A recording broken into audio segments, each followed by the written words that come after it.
Hey guys, happy almost Thanksgiving. So I wanted to give you some tips for that day.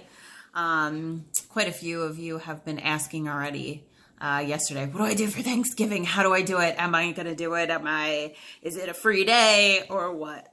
So the first thing that I want you to ask yourself is, what is your goal?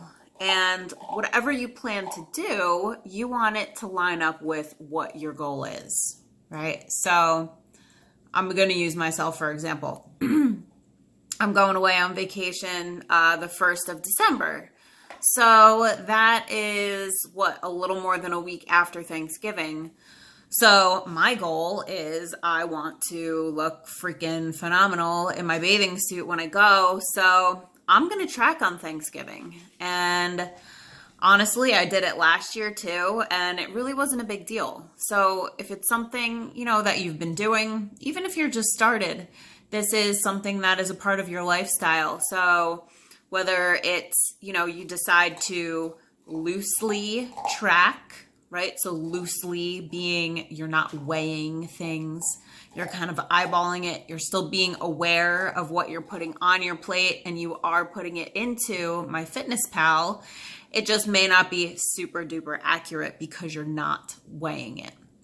Okay, so are you going to loosely track? Are you going to be a boss and you're going to track everything? You're going to weigh it, right? I'm going to my mom's house and she does macros too. So you better believe I'm breaking out that damn scale. And I'm sure my husband is going to as well. And my mom. So we'll have a little macro party. We can also break down our recipes, right? So if you're cooking things and you're bringing them to wherever you're going for Thanksgiving, or you're hosting Thanksgiving, chances are it's going to be super easy for you to track your food, especially if you're, making a lot of the stuff. You know what's in it. You can break those numbers down easily. So another option, if you're not going to loosely track or, hardcore track, is you're not going to track at all. This would be the last option that I would recommend, just because a lot of times up here we're like, we're not tracking, and you just load everything on the plate and you go for seconds, sometimes maybe even thirds.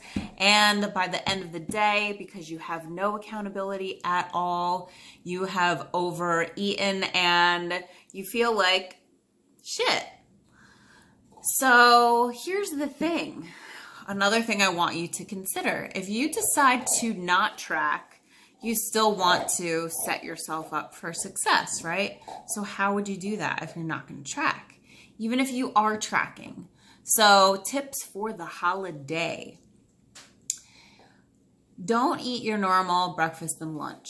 You want to eat lighter. So that could mean, just doing like a ton of vegetables scrambled in egg whites for breakfast, drinking a lot of water, doing, things that are lower in carbs, proteins, and fats. Or if one of my girls is concerned about, I'm going to use up all my fats in like the first 3 bites of dinner because everyone cooks everything in fat.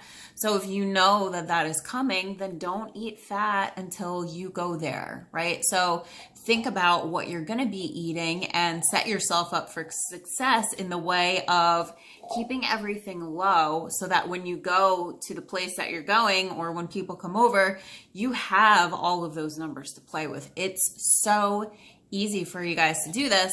It just takes a little bit of planning, right? So also keep in mind that, Thanksgiving, yes, it's about the food, but it's more about spending time with family.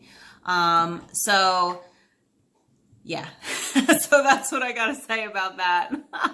A lot of us get into this mindset like, oh my God, Thanksgiving, I have to eat all the food. You don't have to eat all the food. Take a picture of whatever you put on your plate. So when I go to other people's houses for Thanksgiving or whatever holiday, there's a lot of like hors d'oeuvres, okay? Finger food, stuff like that. Don't just pick and put in your mouth, because then you really don't know how much you're eating. Get a small little plate. Everyone has the little plates, whether they're paper plates or fancy ones, and put whatever appetizers you want on there. take a little picture with your phone. That way you can go back later and put exactly what you had in MyFitnessPal. So the number one thing that I'm going to recommend is, whether you're loosely tracking or hardcore tracking, or deciding to not track at all, you really want to put some type of data into MyFitnessPal. That way we have it. That way you can use it as a tool too. So say you track and you do go over your numbers, big deal. It's only one day. It doesn't matter. It's not going to erase your progress. But you can see when you get on the scale the next morning what it does. Maybe it does nothing. Maybe you have a pound of water weight, right? But you want to see how you eat affects you the next day. So it's all learning tools. But regardless of what you choose, have an awesome day. Enjoy yourself, enjoy your family, enjoy some drinks, enjoy great food, have some desserts. And just keep in mind that this is a marathon. It is not a sprint. So whatever you decide to do, make sure it's the best decision for you, and the best decision, that's going to serve you to get you to your goals. All right. So thankful for all you guys. I love you, and I'll talk to you soon. Bye.